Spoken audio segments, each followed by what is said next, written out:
How many discounts does USAA Auto Insurance offer? Too many to say here. Multi-vehicle discount, safe driver discount, new vehicle discount, storage discount, legacy. How many discounts will you stack up? Visit USAA.com/auto discounts. Restrictions apply. At Capella University, you can learn at your own pace with our FlexPath learning format. Take 1 or 2 courses at a time and complete as many as you can in a 12-week billing session. With FlexPath, you can even finish the bachelor's degree you started in 22 months for $20,000.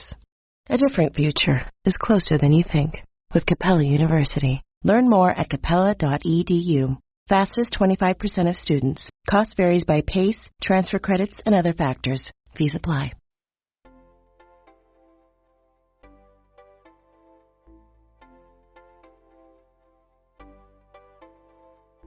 Hello, everyone, and welcome to Nerding Out on Neurodiversity, the podcast for all things neurodivergence. I'm Dr. Matt Zakreski, clinical psychologist and professional speaker, and I'm happy to be your host through the wild trails of the neurodivergent world. And I'm Jake Noonan, educational coach and humanities teacher, your co-host and producer, and I'm thrilled to help share the stories and the experiences of wonderful people in the world of neurodiversity.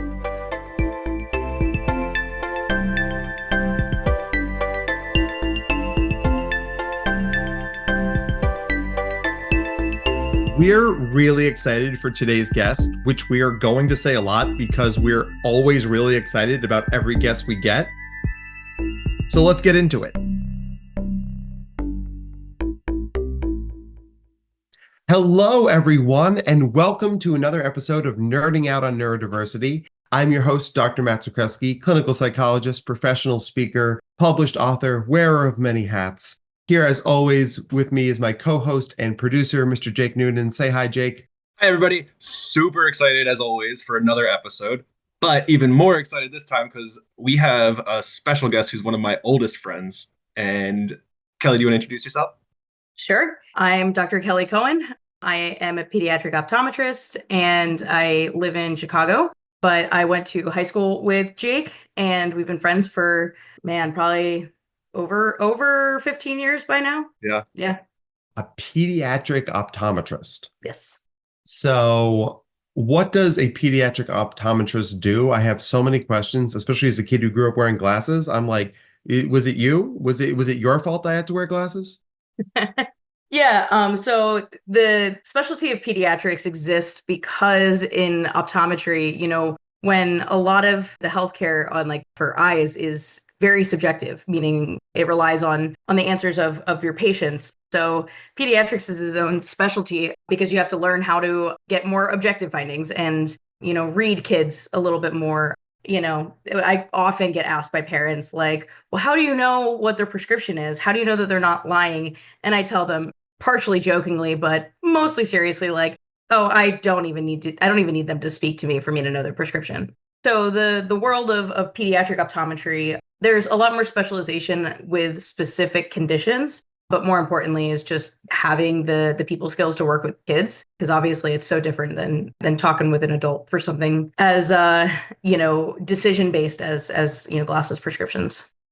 I mean, that's so cool, especially understanding that kids require their own skill set, right? They require their own social skills, they require their own approach.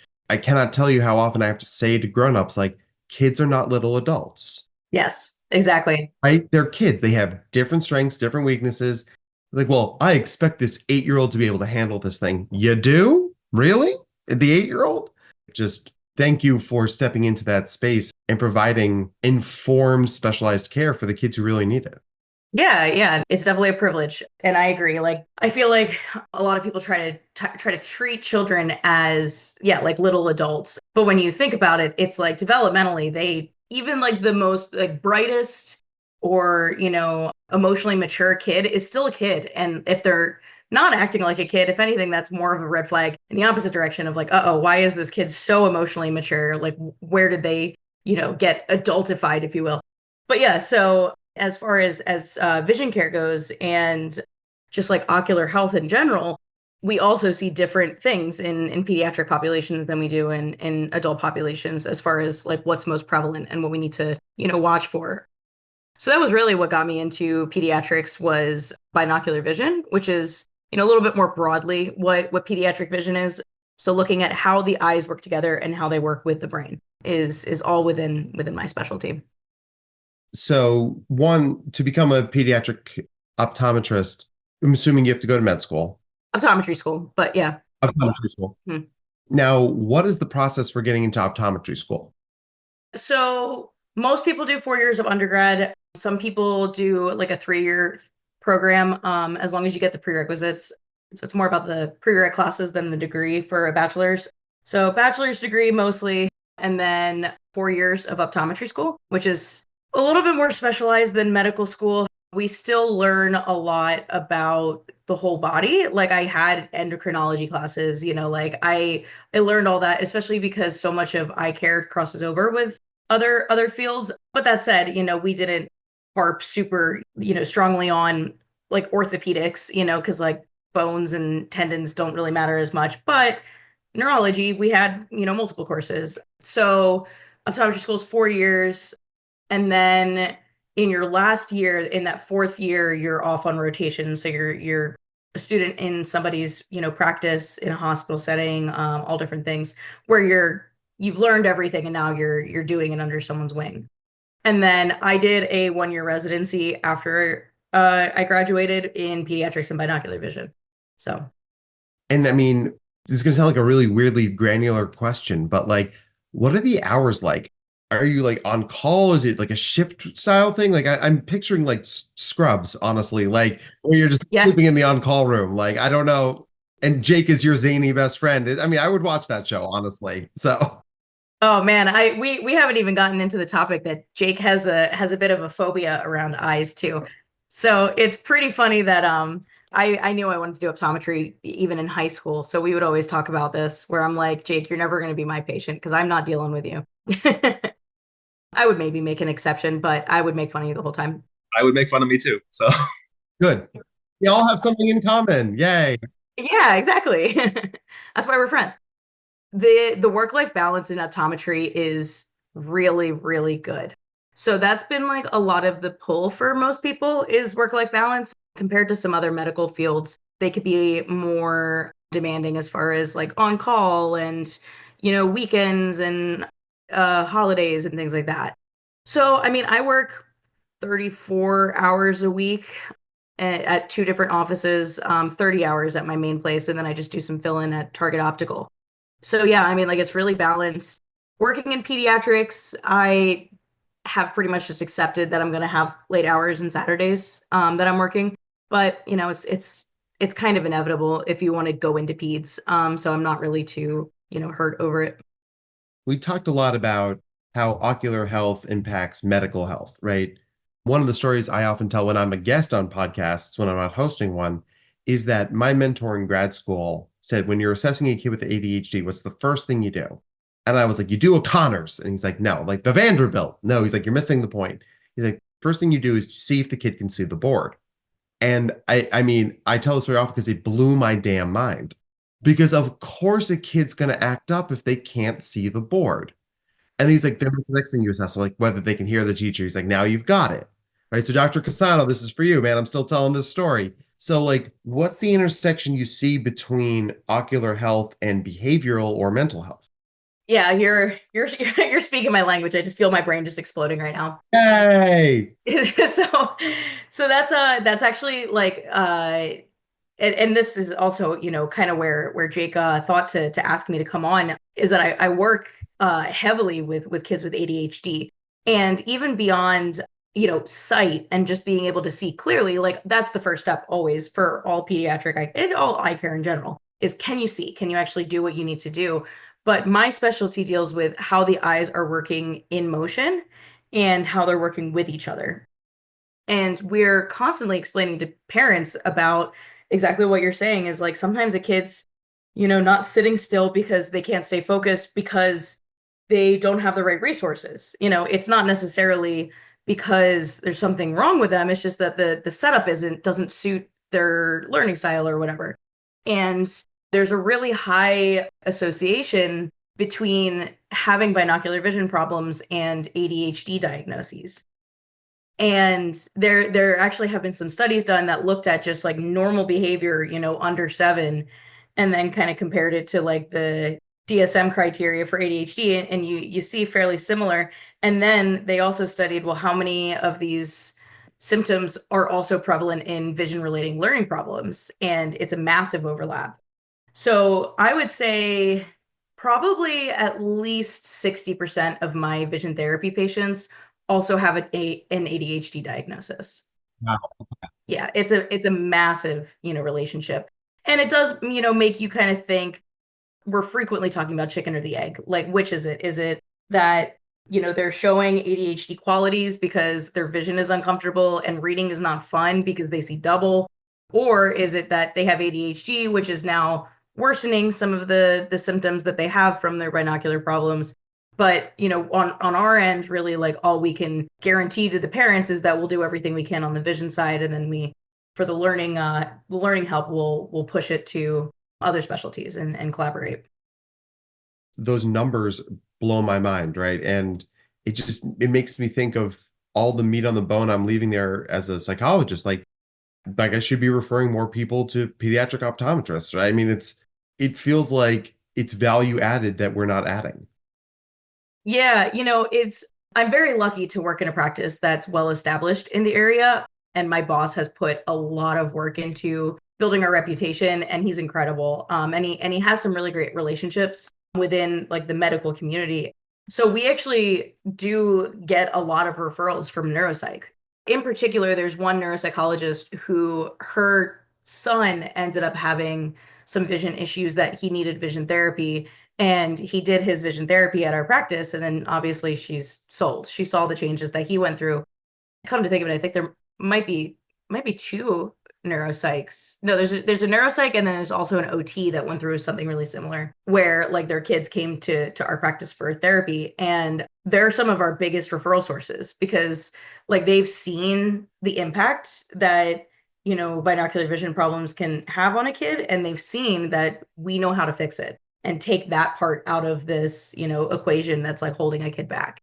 So yeah, so we actually we have kind of tapped into a lot of like psychologists to send their patients to us if there's like some sort of like processing problems. But it's kind of a one city at a time kind of thing. It's very hard to get those changes and trends as far as like referring trends on like a national scale. So it really is just about advocacy and talking about it and getting more and more people aware of the relationship that vision can have on learning. I was just wondering, because I mean, we've talked about it here and there pretty frequently, Kelly, but can you explain to everybody a little bit more about the operation of like what you do and like the day-to-day, like when you see somebody who comes in and they're like, I've got ADHD, can you help me with my vision? Right. What kind of things do you do? What does that end up looking like for you? Yeah, so my practice is primary care, but also vision therapy based. So we do just like regular eye exams, what you would normally think of. And we do some like ocular disease management. But as far as on like the pediatric side and like binocular vision and ADHD and sensory problems, we will send the family a questionnaire beforehand, over text message. And oftentimes, particularly like neurodivergent patients, their parents will put something in there saying like, hey, Johnny is uncomfortable with really bright lights, or you might need to be patient with him, blah, blah, blah, those kind of things. So usually, a parent who's cognizant of their kid's needs will let us know that ahead of time. Sometimes it comes up on the phone as well. So then, patients come in. We probably, I don't know exactly how much of it, of like the split of just regular primary care versus referred patients, but a good number of our patients are referred by other optometrists and other, healthcare providers. So like, let's say somebody gets referred to us for our specialty. Like if there was anything that wasn't done at their routine eye exam, we'll make sure that's caught up.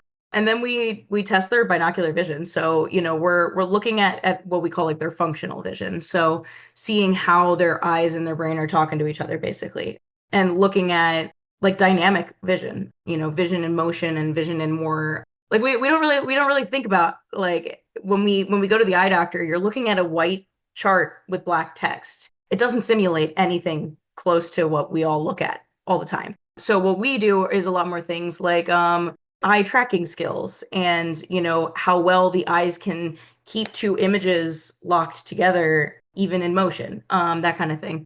Yeah. And I mean, I don't know how much that answered the question, but if we think that a patient is going to benefit from some sort of treatment with us, we'll bring the parents in for a conference where we sit down for an hour and really just talk about everything. And we really like break down what this is, why it's meaningful, and why it's different from just wearing glasses and its relationship to learning. And we do what we can to get the parents to fully understand the symptoms that their kids are having.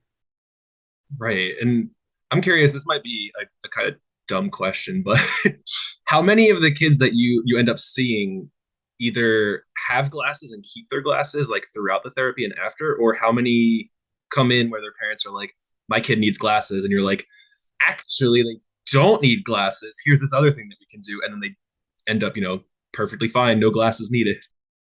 Yeah, probably the surprising answer is that almost all of our vision therapy patients don't have glasses. The reasoning behind that is because visual processing skills are at a higher level than the eyeball itself. And that's where a lot of these things can go unnoticed, is if you just go for like a routine eye exam and they're not testing the right things, they're going to seem normal. That's actually like one of the core things we talk about in the conference is the concept of 20/20 vision. We all think of 20/20 vision as this like perfect vision, but really all that's doing is checking to see what is the smallest print that your eyes can see physiologically. It's not looking at any of the processing that happens with vision. It just is looking at, are you capable of seeing this based on your anatomy and, clarity of vision, not what your brain does with your vision. So yeah, as far as like number of kids that wear glasses. Now, one of the things that we treat in vision therapy is amblyopia, which is what everyone kind of calls like a lazy eye. Okay. The word lazy eye can be either, people sometimes are referring to amblyopia, sometimes they're talking about a strabismus, which is when an eye turns.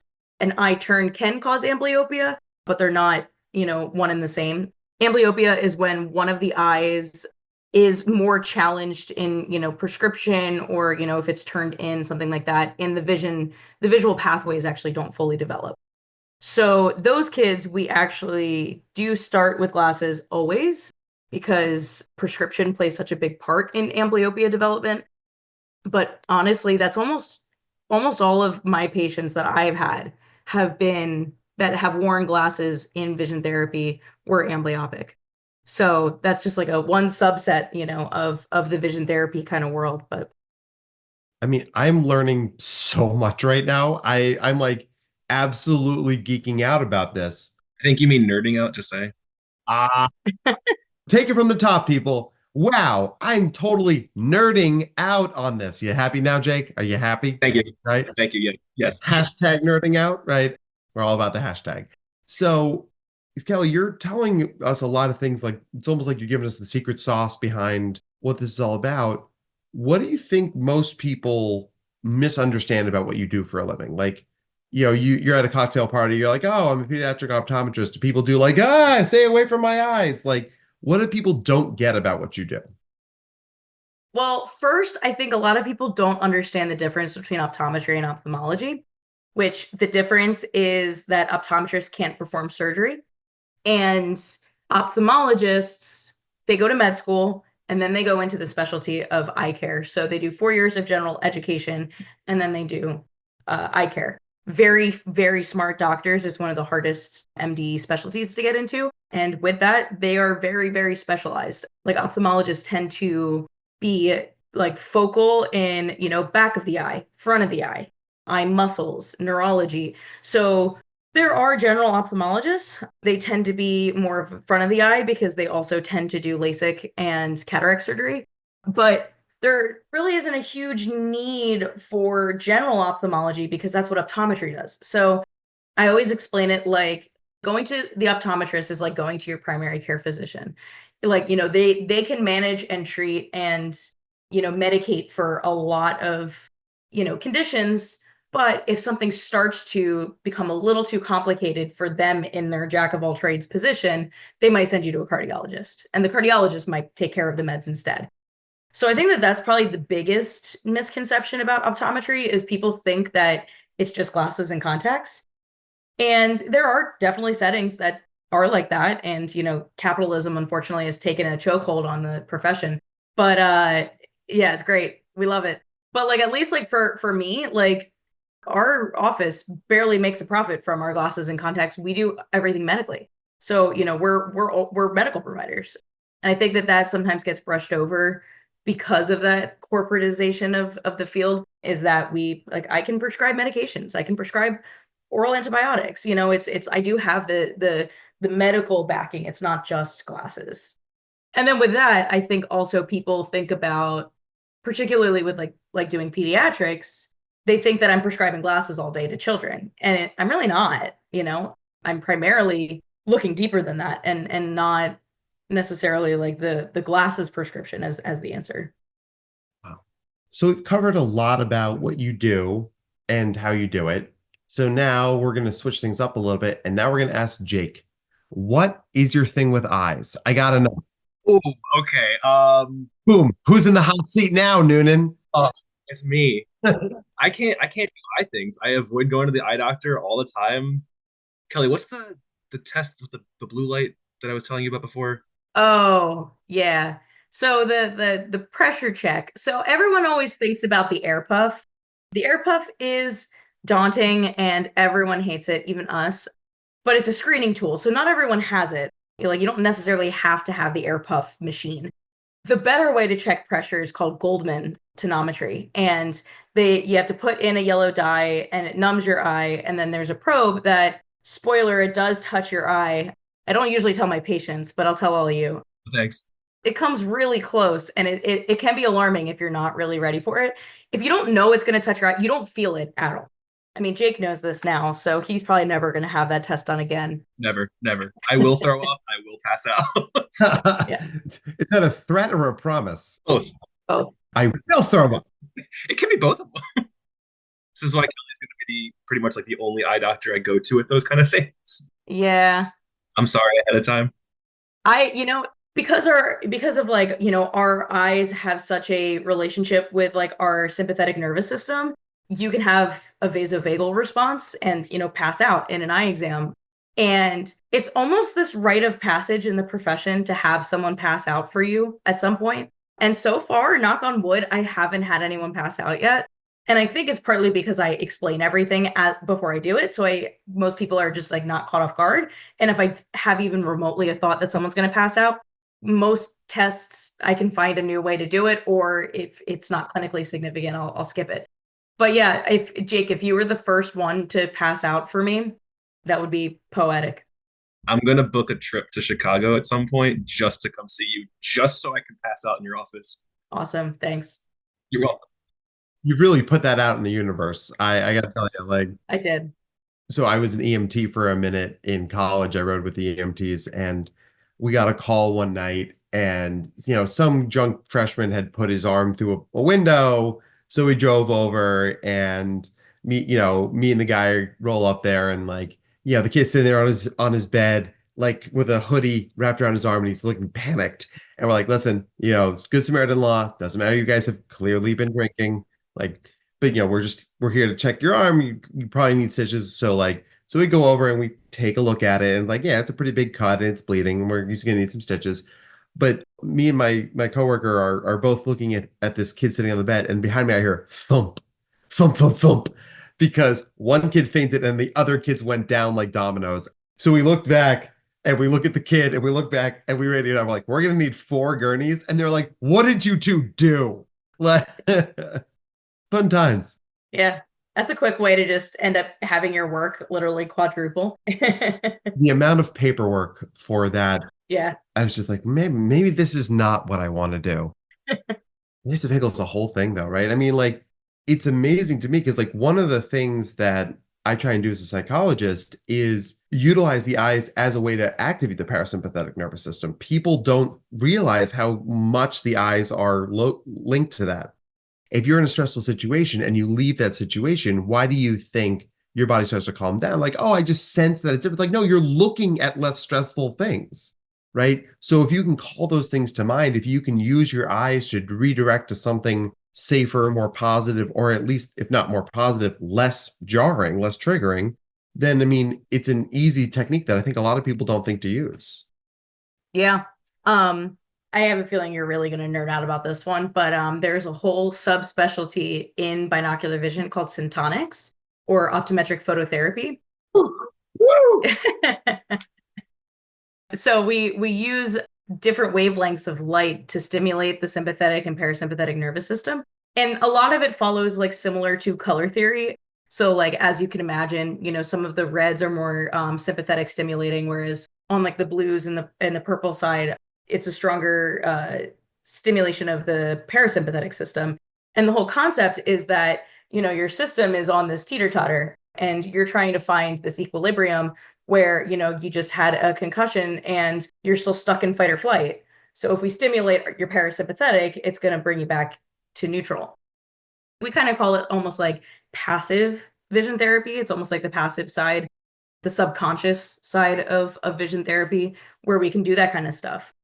The thing that's a little tricky about like that field is obviously there haven't been a ton of like double blind studies and stuff like that. It's already like very specialized. So there's not going to be, NIH, funding to study that. But there have been a few studies that have looked at like changes in heart rate and like breathing rate, that kind of stuff associated with syntonics. But it is really fascinating. The most success that I've gotten from it has been with very anxious patients, particularly like patients who are more holistic in their thinking as far as like their health goes. I've had a handful of patients who have absolutely sworn by them. And by them, I mean like the syntonics filters anytime they're like feeling anxious. And I've done it for myself. Like I was at work once and I was just like, I could feel I was like on the brink of an anxiety attack. And I was like, oh, why don't I do syntonics?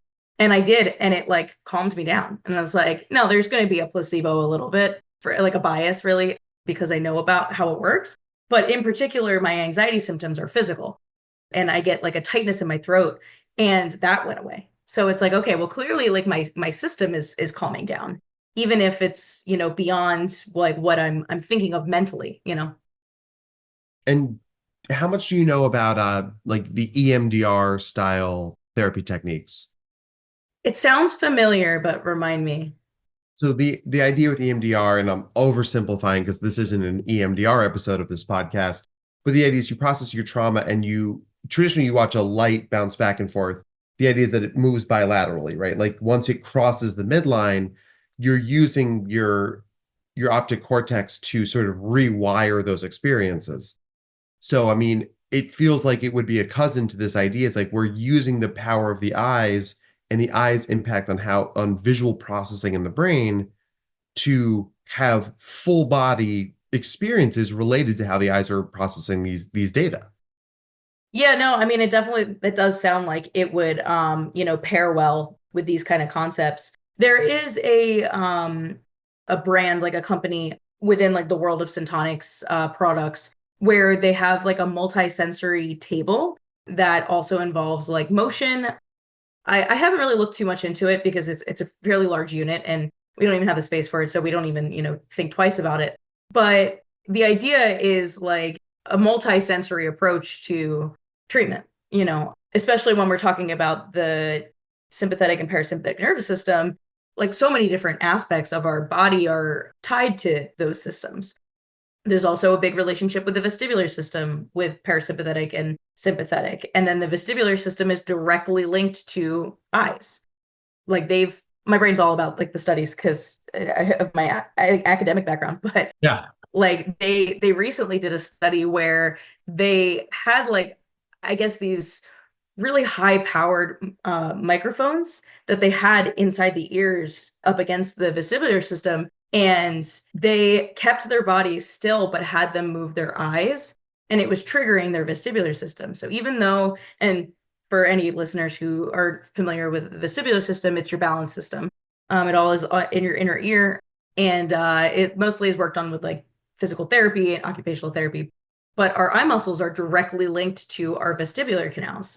So this study showed that like even keeping your balance system still in like the physical sense, moving your eyes still stimulates it.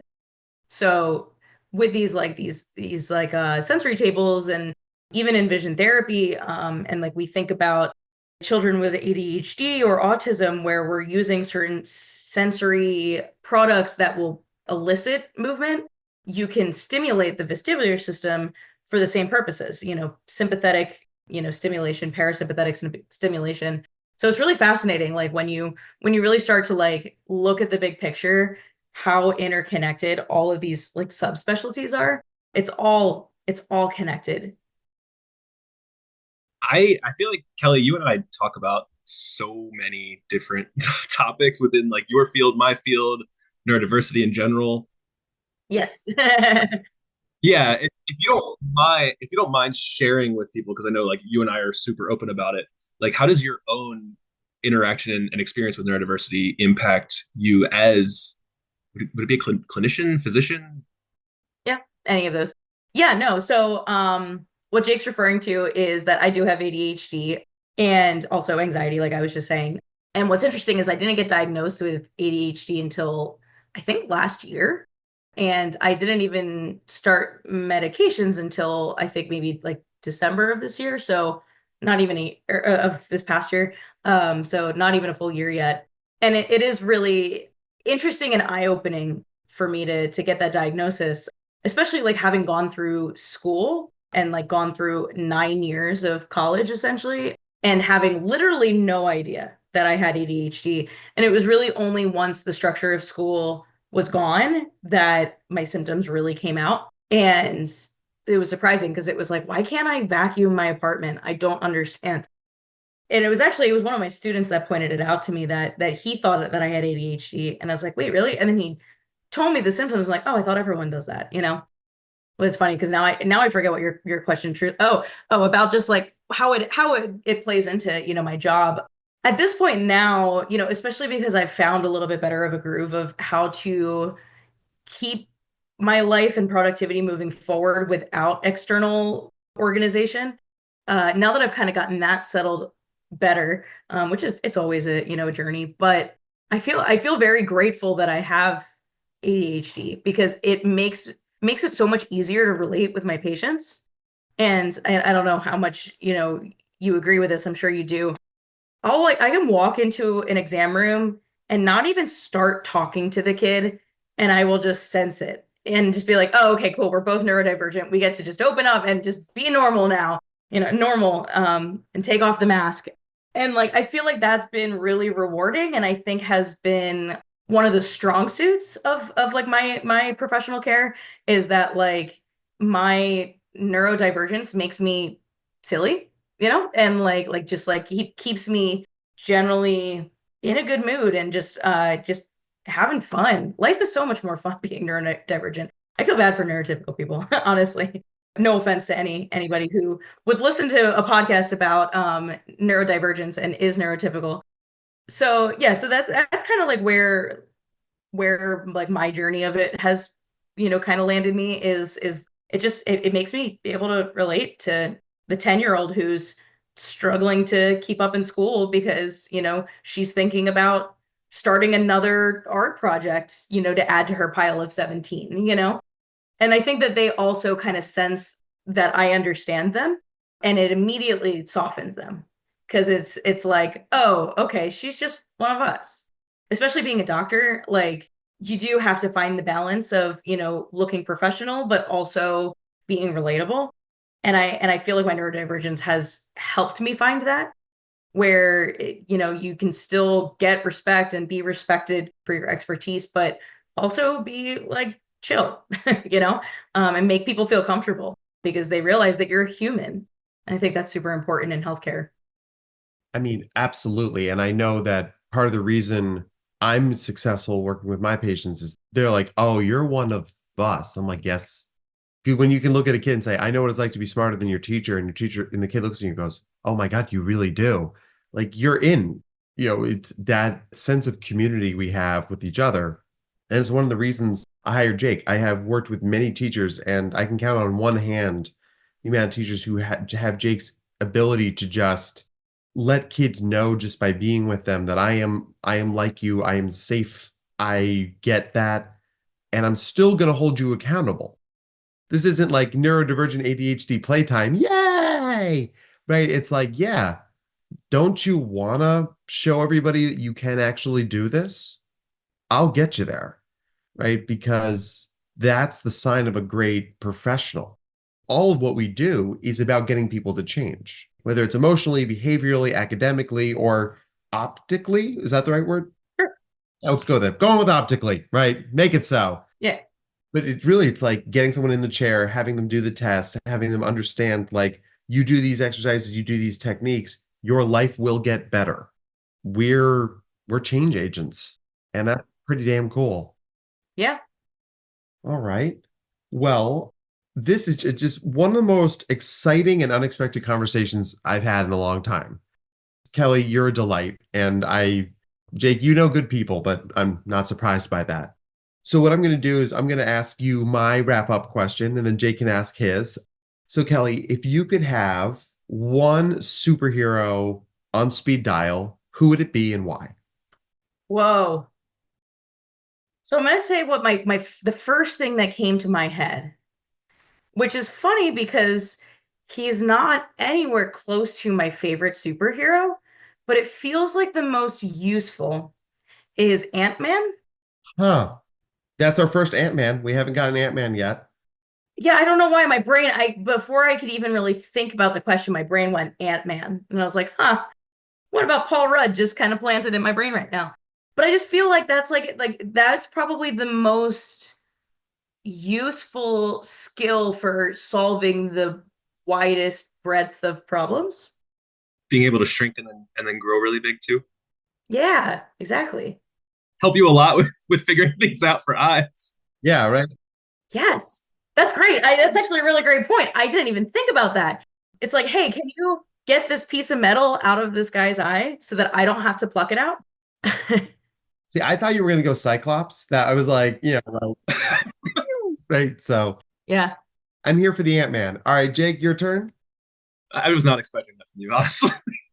At this point, I wasn't either. That was like my brain did that itself. That wasn't conscious. we'll celebrate it though. But my question for you is, what's your favorite word and why?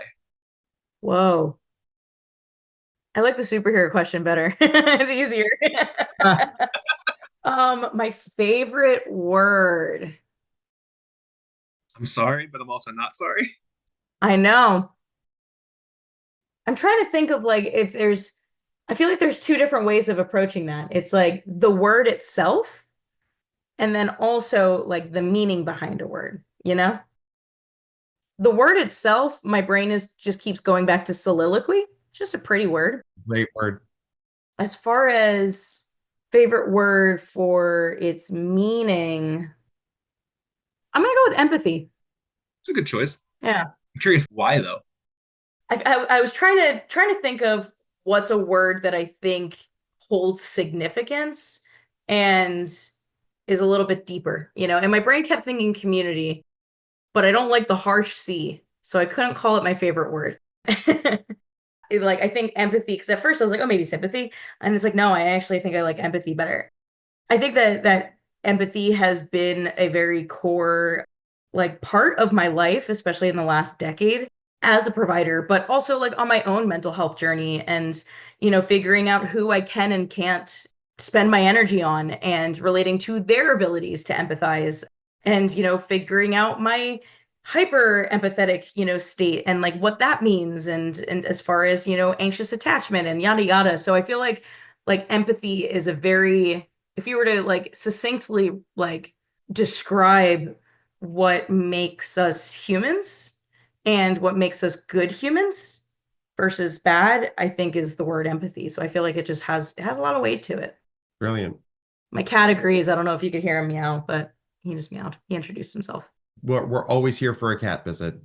And I mean, I think it's what makes you such a good provider. I mean, it's clearly that you are meeting your clients where they are, not only physically, but emotionally.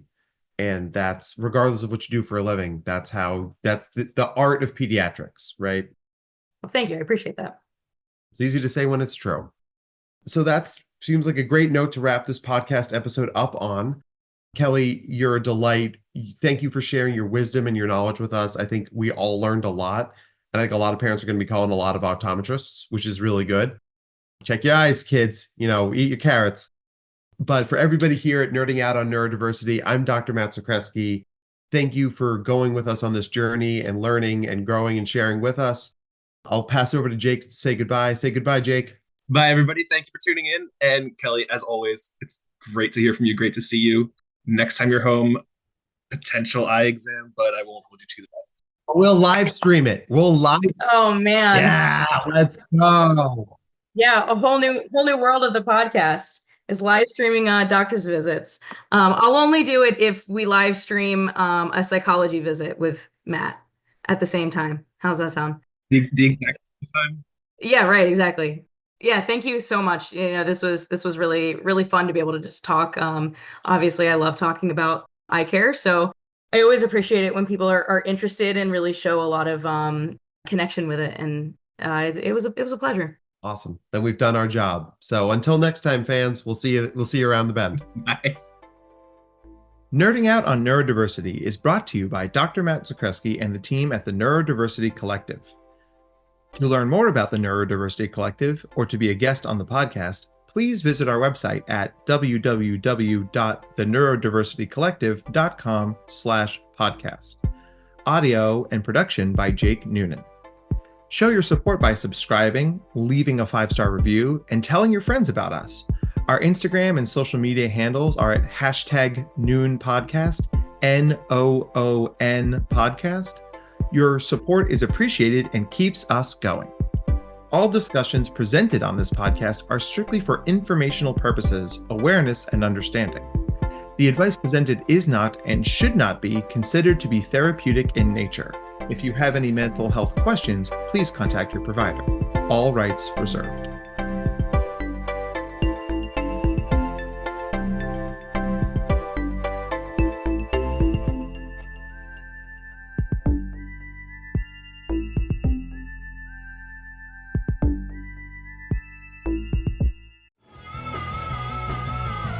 You're listening to the Geekscape Network.